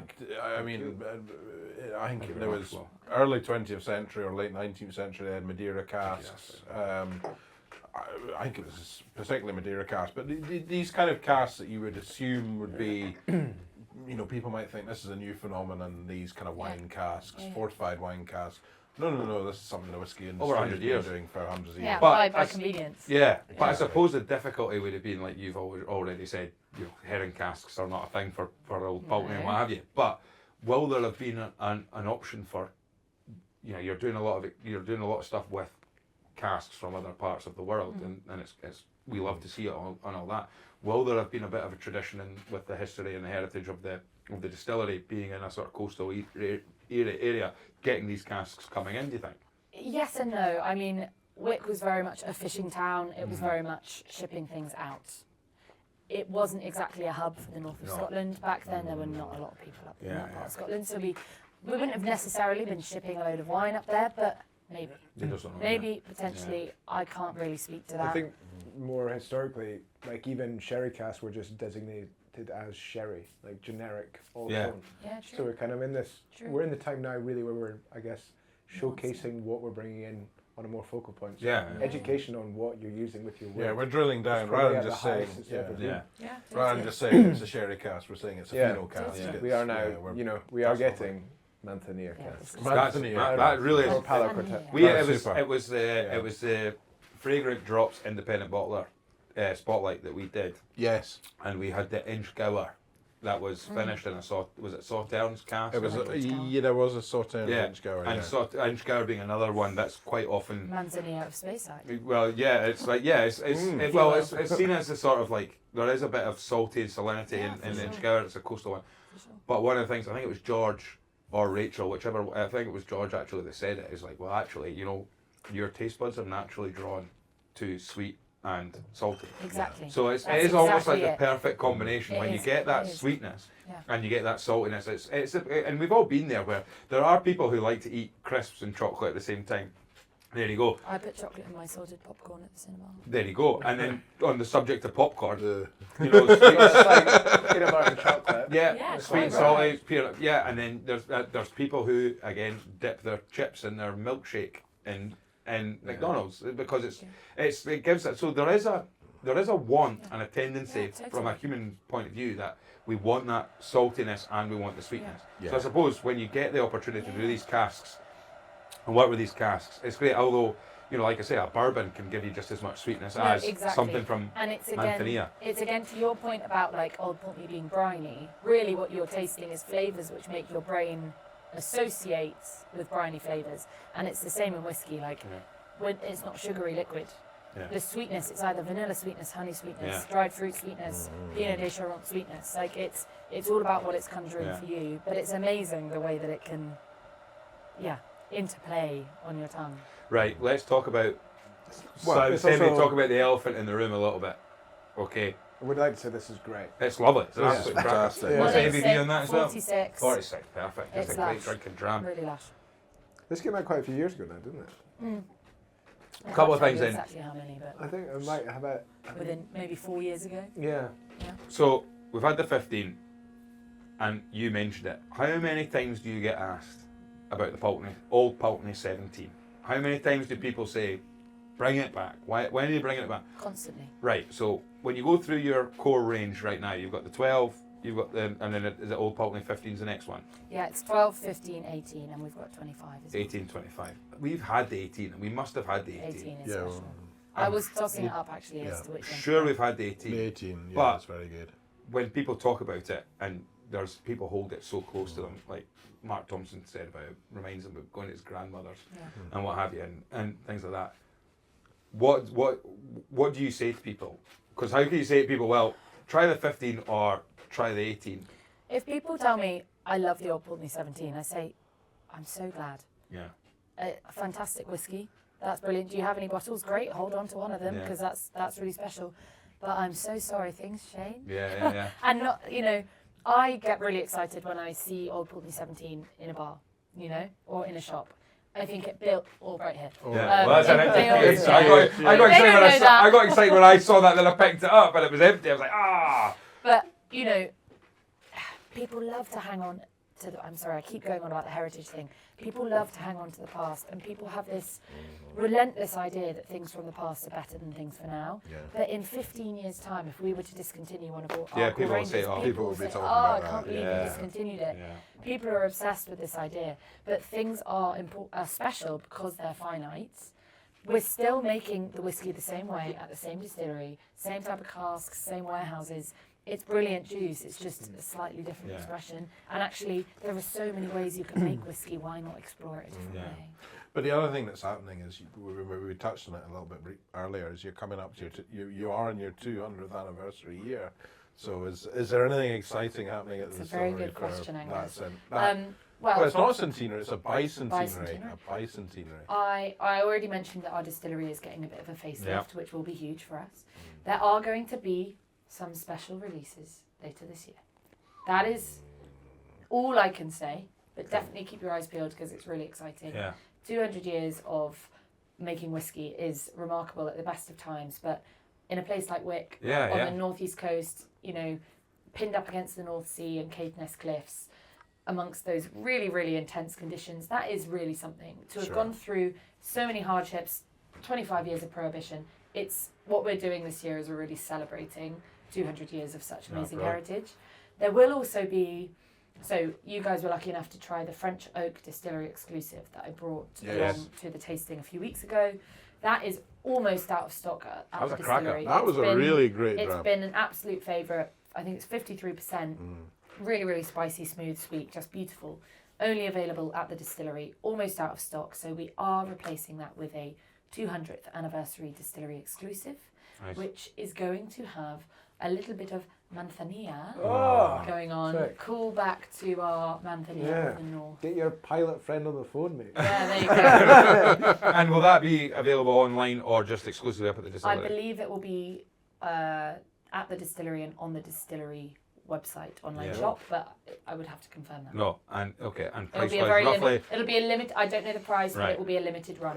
Keep your So eyes what was the peeled. price? What was the price at the distillery of the previous one? What was it? It was, The French Oak, I think, was actually- 88 Yeah, it was pounds. like it was really, really, At really reasonable. 53%. Yeah, and it was Yeah. great because I mean we talk about it in tastings. The first dram, it's almost got the hardest job, but that was a Yeah. real It's a big wake up. straight away. You were like, right, we're tasting something here. It wasn't like, right, this is the first dram. And let's get it out of the also, way, move on. It was we- no, this is There was a worry when you look at it because the lineup that you put out was actually the majority of them were actually not cast strength. They were Yeah. really drinkable. Yeah. Which actually sometimes you go to a tasting and you're ready to be okay. We're going to try some interesting stuff here, and it's all going to be cast strength. And see a few 61 and a 62. yeah, and we talked on the Yeah. podcast about the water conversation when we had Greg Urquhart on about adding water and when to do it, and I always find that really challenging sometimes when you're at a tasting because you've got literally one dram in front of you. Yeah. You've got to make it, and Greg gave a great tip. If you're not sure, put a bit of water, just tiny bit of water in your mouth, and then take a sip, that's a and it'll just great give you an tip. idea of what it'll be like, because you just don't know. It's a great But then sometimes it's Friday night, and you're like, I'm just out, and I just want to have a nice, relaxing evening. And you put on some really all the drams were absolutely fantastic, but they were nice and enjoyable, and they were challenging at a point, but they weren't like No. we could sit back and relax and just go.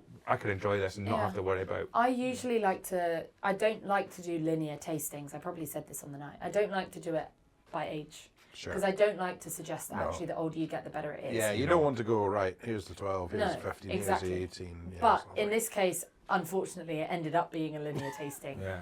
I usually want to do it more in terms of ABV and more in terms of how it weaves into the story. But we had a good night that night because you have a break in the middle. So we got all the heavy hitters out the way at the beginning. Yeah. So your taste buds are really on fire, ready to go.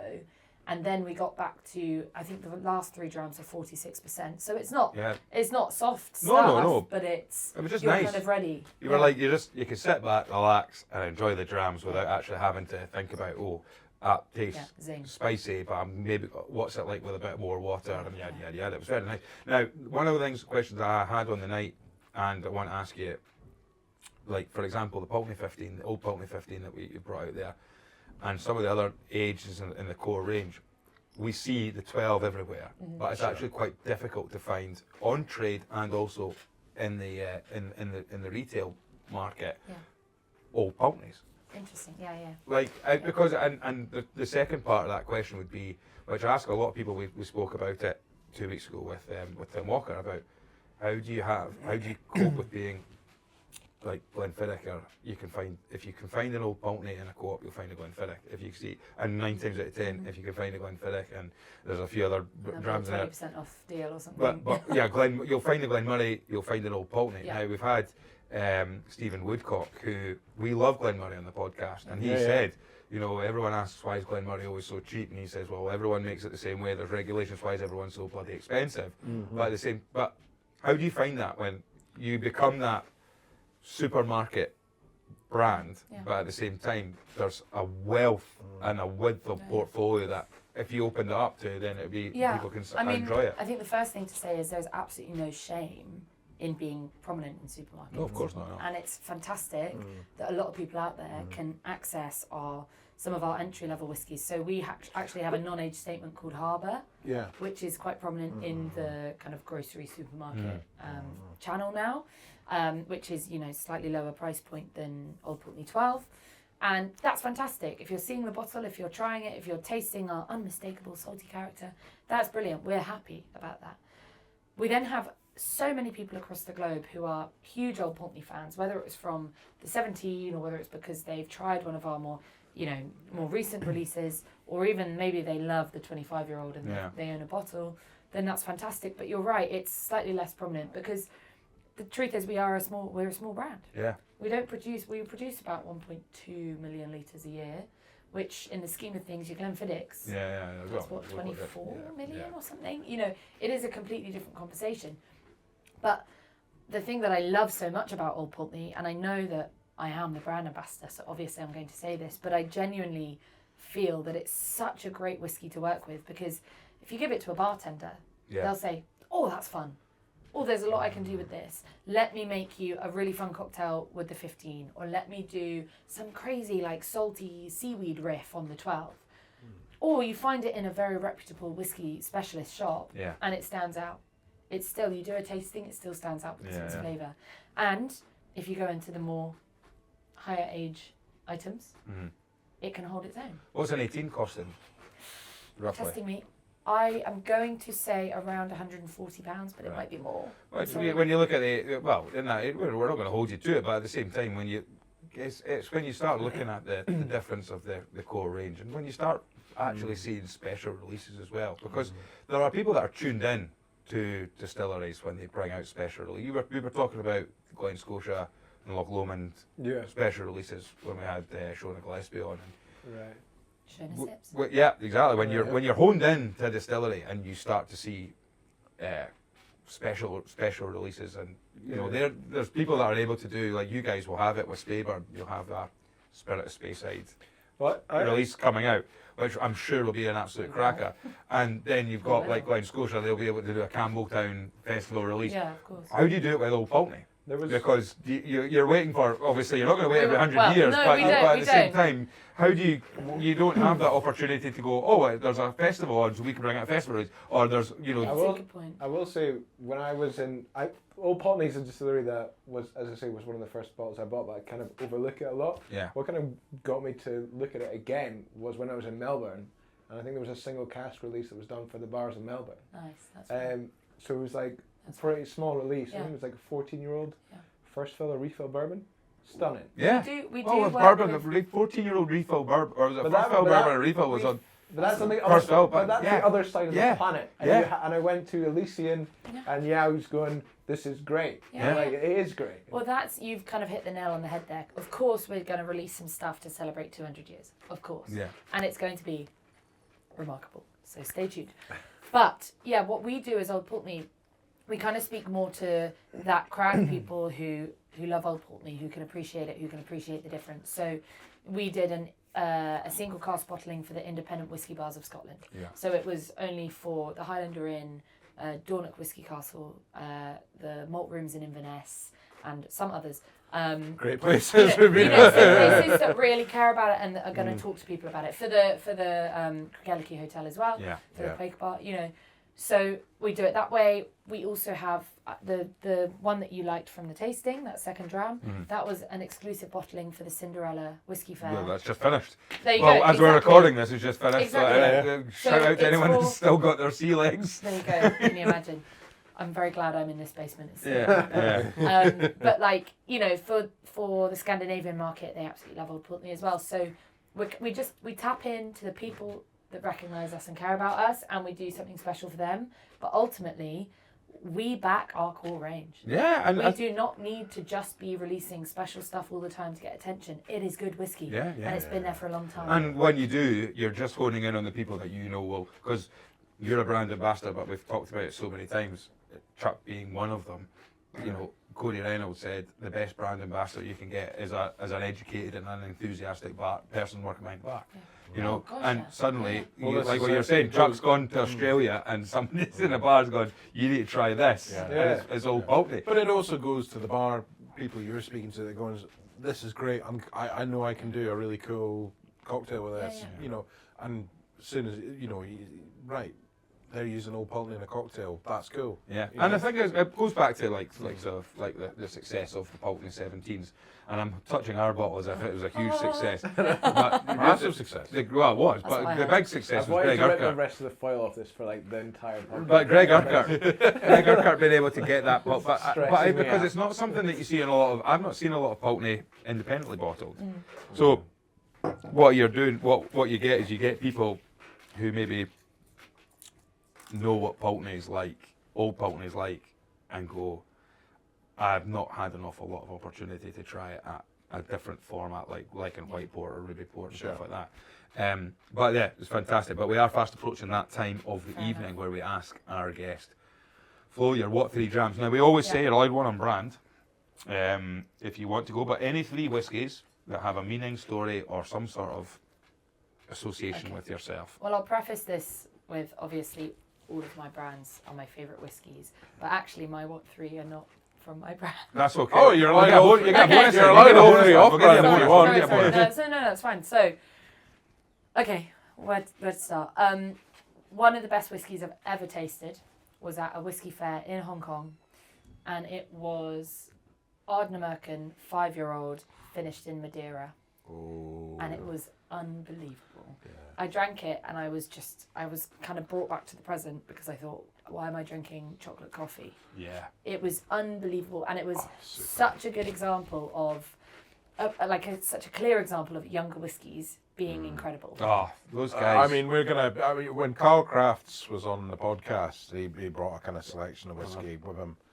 And he was very, very generous in that there was kind of, I think he'd been to a few places before with these bottles, and what was left was kind of down at the kind of, but he actually said, which one do you like the most, Angus? And I said that one. He said, take the rest of that home.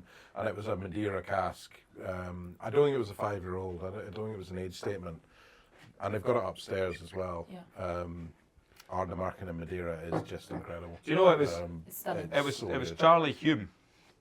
shout out to Charlie, who's basically kicked our socials into the next level with his story about Cheers, Charlie. the Macallan. But he was the first person to reference Ardnamurchan on the podcast in a What 3 Drams. I was raging for 2 reasons. Number one, spelling it. I've never heard of it before. For the I was dyslexics absolutely in the room. fizzing. I was like, in fact, I could probably go through this book and find that, and you can see it was a Paul Noir. Again, it was Ardnamurchan Paul Noir. And, Oh yeah, great drop. but Charlie, here it is, look.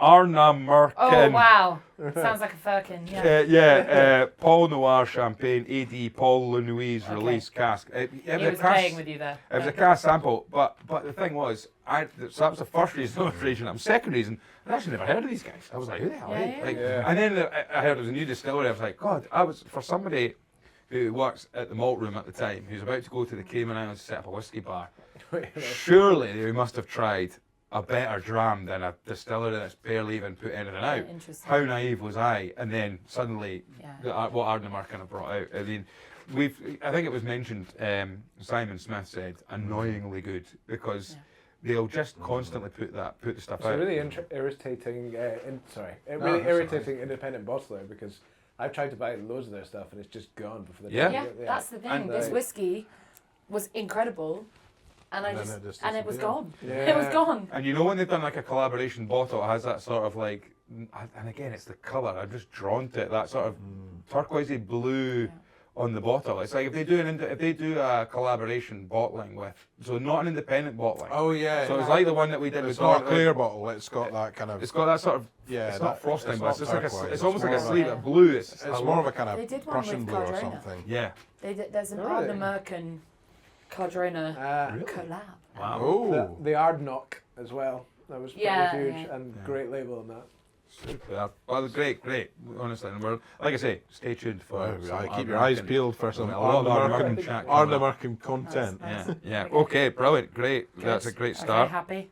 The most Dram westerly number 2. mainland Number distillery 2 would be complete change of scene. Jack and I were talking earlier upstairs when you guys were setting up of drinking whiskey in Japan. as well. Oh. And I know that there's a huge amount of amazing Japanese whiskey out there. Yeah. But my all-time favourite is a Suntory Kakabin highball. Suntory. You know the bottle? A kind of rectangular, yellow, like almost crisscross, like quilted Is bottle. it just a kind of Yeah. generic It's Suntory? the one Yeah. you will find The in iconic. any Japanese bar, and you Yeah, can sure. get, if you order a highball, they'll Oh, pull out man. some frosted tankard from the freezer, Ah. fill it with delicious ice. Quite often you get it in like a Plug. stainless steel glass Suntory as well. Well, I've not A had it. highball. Nice and All crisp. right. Yeah, I've had it sometimes in Japan. Well, I've been to Japan once or twice. He drinks most of his stuff out of Doug Bowl. What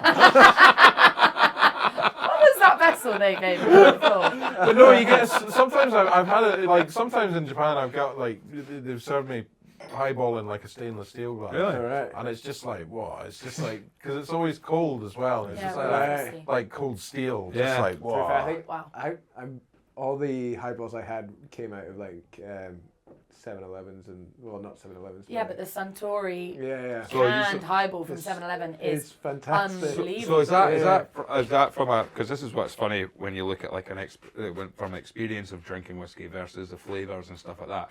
Obviously it'll taste nice, but was it more about the situation of being where you were and drinking that Yes versus and actually, no. because I mean- you're talking about a standard release of For Suntory, sure. yeah. Oh yeah, standard. But I think number one for me, a highball is one of the most amazing ways you can drink whiskey, and I advocate for it across the board.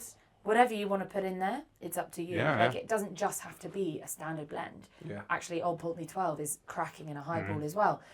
If you make it, if you use good ice, a nice cold glass, and not shitty soda water, then all it does is it opens up the whiskey and makes it vibrant. But you are right, I was probably like having the best day of my life in Japan, That's true. drinking £2 highballs, so it could have had something Well, to do that's with good. it. I mean, when we, who are the lads up at the Highlander then? Tatsuya. Yeah. And there's another, who's the other lad that works there as well? There's two I Japanese. don't know. Actually, There's the guy that owns it, and then there's the other Yeah. guy. Well, I've never had The a other drink guy. at the Highlander Inn. when we were, well, Oh, first that's of all, terrible. we were up there, Angus. But I We was talked in- about I was this. in Japan. He Yeah. went to us. I was in Japan, and when I was I've never had a drink in the Highlander Inn, but when I was at Chichibu Fest, You've been to the Highlander Inn in Chichibu. yeah, but I've been to that You've one. never been to the No, Highlander Inn in but Craigellachie. even Wait. worse than that is I was at Chichibu Fest, and he did a talk at Chichibu Fest. Really? Yeah. No way. Yeah, and I saw him there, and I was like, "This is weird." Eh? Well, those guys. So the moment that we got that night, not long before we met the guys from Wick, actually, that same night in the Highlander Inn, ties it up nice, a nice closed loop we're getting here, was basically, first of all, it was that period in last year, was it July? Oh, Last it year. was the hottest day of the year, basically. We were up in Craigellachie. Then we went to Spain, we'd been to Spain that day. Oh, nice. I mean, We were taking around it was Spain. one of those days that was kind of like uncomfortably warm. Yeah, and we were sat outside and Great, we went, I was sweating buckets. we were. We sat outside the Highlander Inn, but and it was highballs, and it was Japanese highballs, and they were absolutely fantastic. Yeah. But that was also when he said, "Oh, you guys do the podcast," and because we'd gone in low profile, incognito. Baseball Not cap, wearing- baseball wearing cap, your sunglasses, baseball on. cap, I'm not wearing this t-shirt. baseball. We walked in, baseball caps, big heavy You sunglasses. don't know that you've never been low, like. Low profile, right? And we even said before, we said, we're not going in. Here's Graham and Angus from the Whisky podcast coming in the Highlander Inn, Angus. Yeah, so you didn't do it in a German accent. No, you said it in but your we went in quietly and we were having a couple of, and it was the second highball, and he mentioned, in fact, it was Vicky Elliott. Vicky Elliott mentioned Vicky Elliott, and you did the podcast with her. We got really excited about it, and then, what was his name? I've got his number. I need to find him. The laddie that sat down and goes, is that Ross Barr's Whisky podcast? It's rubbish. And I went, well, listen, let me tell you, we made Ross Barr. He came to our... Ross Barr was just a barman before he came on our podcast. Now he's running the gaff. But he was at our Thompson Brothers. Lovely tasting. guy. Lovely guy. Great. So I can't apologies for remember his not. name. I'll need to get his. That's terrible. He treated some lovely drams He the next did. day. Inverness fan as well. So but But apart from that, he's all right. but it was great. But to sit outside in the sun and drink Japanese whiskey and a highball. Yeah. I remember the highballs that the Thompson brothers made us when we went Oh up yeah, there. they're Phil and cracking. Simon. They do that little dried slice of orange on it as Well, well. it was a berried one. It was like a mixed berry. Oh, that was Oh, incredible. yeah, they did a couple of different ones. They know what they're I doing. can't remember. But up at Dornoch Castle, the Japanese whiskey they've got there is fantastic. Right, great. Dram number 3 then. Flo, I'm looking forward to this. These are Dram great. number 3 is probably Strathisla 18. Oh. All right. Because when I was on my Chivas Brothers stint, after I came back from Hong Kong, I had the biggest culture shock of my life. I left my amazing flat in Hong Kong with a balcony with a sea view, and I came back and I lived with my parents in Speyside, and I worked at Strathisla for a year. Did you work there, did you? I did. Is that where they keep the Pernod? Is Strathisla Distillery not where they have the headquarters of, or not the headquarters, but where they have all of their It's called history? the home of Chivas. Yes. So it's like, it's considered the home of Chivas, but Strathisla single malt is separate to the Chivas Sure. blend, Yeah. but they also keep, it's kind of like the brand home for Royal Salute as well. So Yeah. it's, they've got a lot of, they've got like their vault of casks there as But well. also, but like, there's a historian not on site for Chivas. Yeah, the archive is there The as well. archive, that's Robert it. Yeah, Apple, the full archive. Yeah, because that's meaning to, like, from a personal point of view, is like Valentine's was owned by Aaron Walker when my grandfather had the Maltings. So it's that they've contacted people. Yeah. Sandy Hislop, in fact, who said the best people to speak to is the people up at Strathisla, because I think it was, what was it? Robert Apple. Yeah, that's the Did you person. speak to I'm not actually, but Well, let me link you up. yeah, that. For Right, sure. you're getting one on brand. If you were to pick out of all Oi, I'm oi, going oi. to do it for you, because I want you. In fact, shall we just go Pulteney? Shall we go Old Pulteney, or shall we go the full boon of the all? No, give her the full international beverage. full international beverage. Honestly, it would be Old Pulteney 15. Old Pulteney. Oh, Cracking wow. drum, yeah. I mean, I wouldn't argue against it, to be honest. I don't think I've ever had the 15. It just Yeah, showcases right. everything that we do well. And what does that retail for? I mean, to annoy you It was again. around but £80. Yeah. £80. Yeah. That's it's good. And Yeah. It's delicious. I mean, that for- yeah. in terms of, so people can walk into any pretty much supermarket or shop around the UK and in Scotland in particular and be able to pick up the 12. Yeah. Well, if they wanted to pick up the Old Pulteney 15, where are they looking? What You are they? can go online, you can go to the Whisky Exchange, you can go Whisky to Exchange, multiple so there's whisky plenty. specialist stores. Yeah. Yeah, well worth it. Well worth it. Flo, absolutely fantastic. Thank Thank you for so having me, much. guys. That was Fun. absolutely That was brilliant. terrific. All the very best. Thank you to everybody for taking part and Thank you. listening. Thanks to everyone for all their interactions. Big shout out to all our listeners, and we've got the Tampa Bay Whisky Club are coming back over. Oh, really? Yeah, so stay tuned for that. There's lots and lots going. Like I say, keep your eyes peeled for what's going to be happening with Ardnamurchan. Anyway, guys, we've done it again. Absolutely fantastic. Thank you very much, Flo. All the very best. Cheers. Cheers. Well done. Good work. All right. That was long. God, that fill up again. I do actually